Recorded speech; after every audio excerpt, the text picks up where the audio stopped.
Alright, YouTube. We're driving around the car this weekend trying to play a DVD and it kept skipping because my 3-year-old's pretty rough on them. So I got online to see if there's any ingenious ways to repair them. I've had one of those scratch doctors that I used with moderate success on light scratches. They're about 30 bucks on Amazon. I looked and found this JBJ Easy Pro repair machine. It was about $115, but it did get really good reviews. I thought that there had to be a better way, so I decided to do two of my favorite things, which is buy new stuff on Craigslist and buy new stuff on Amazon, put them together, and I think I've come up with a way that will repair your DVDs or CDs and still not force you to have one tool that's its sole purpose in life. So basically, I'd already picked up this 6-inch grinder from Craigslist. It was about 35 bucks, I want to say. It doesn't need to be anything special. I wouldn't pay any more than 50 bucks for one. I've seen them as cheap as 25. And then I got online and picked up a buffing and polishing kit from Amazon. It was $23. It came with 3 different wheels, 4 of the polishing compounds, and I already had the drill, obviously, but I already had a 5-inch hole saw, which I used to basically make a backer so that you got something to hold on to, because obviously DVDs are pretty flimsy, and just from a safety aspect, don't want to damage the DVD any further and give you something to hold on to when you're polishing the plastic. So from what I know and from what I learned as I was trying to figure out how to clean these things, basically all of the data from a CD resides on this side. It's attached under the plastic, and I'm sure someone can correct that, but at the end of the day, it's not on the surface. It's not on this clear surface. The scratches kind of reflect or refract that laser, which is what causes it to skip or be unable to read it. So if you're familiar with like the disc doctor or watch any videos on how to clean it, you're supposed to always move away from the center or perpendicular to the way the DVD spins. That way, if you do impart any new scratches, they're less likely to affect the data or skew the laser. So anyway, I think that you can probably figure this out. In short, basically put the DVD on here. I've got a screw and a wing nut here. I'm trying to do this with one hand. And I just did this afternoon, so it's already worked on one, but I will probably get a little bit longer screw here, maybe use a nut. But anyway, put a wing nut on there.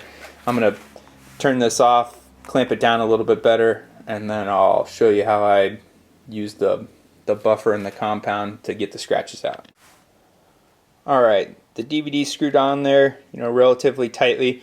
If you're not familiar with how to use the buffer, basically you take, like, this came with guards, but you want to remove the guards because you need to have access to the bottom, I'd say the bottom third of this wheel is where you're going to be doing your work. You don't want to get it up top here, and you don't want to get it too far around the back, or if the buffing wheel here catches on the screw or the DVD, or you push too hard, you don't want it to fling it back at you. So the wheel turns in a clock. If you're looking at it from this direction, it turns clockwise, so it's spinning things down.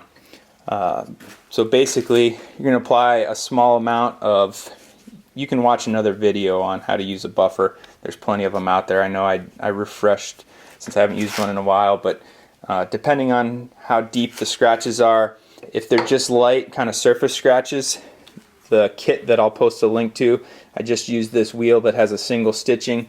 With the lighter the compound, generally the less abrasive it is. The first DVD that I did, it wasn't quite enough, so I put on the little bit more beefy wheel. You can see it has more stitching, and then I used the darker compounds to get the scratches out. Let's see if you can try to get you. I know it's kind of hard to see, but it's just not really in good shape. What I'll end up doing is try to get you a better picture after I run it through the grinder, or run it through the buffer here. I'm going to have to put the camera down so I can use 2 hands, but at the end of the day, just apply. You don't need to put a whole lot, maybe a second or less, and then keeping the DVD so that the wheel's perpendicular to the way the disc spins. Just gonna lightly, you don't have to apply a whole lot of pressure, just start to remove those scratches and you'll see them move out. I'll go from this wheel and then come over here and finish polishing it, and I'll show you the finished product. Alright, so it took me, I don't know, 2 or 3 minutes. I already made one change. I replaced the wing nut with just a regular nut. It's not screwed on there very tight, but it doesn't take much friction to hold the disc in place. But that wing nut, it could get caught on there. It was just kind of grabbing, and it lets you easier access if the scratch is in the center. And I don't know if you can, how well you can see it. There's still a couple little pock marks on there, but I am 99% sure that this will play without a problem now.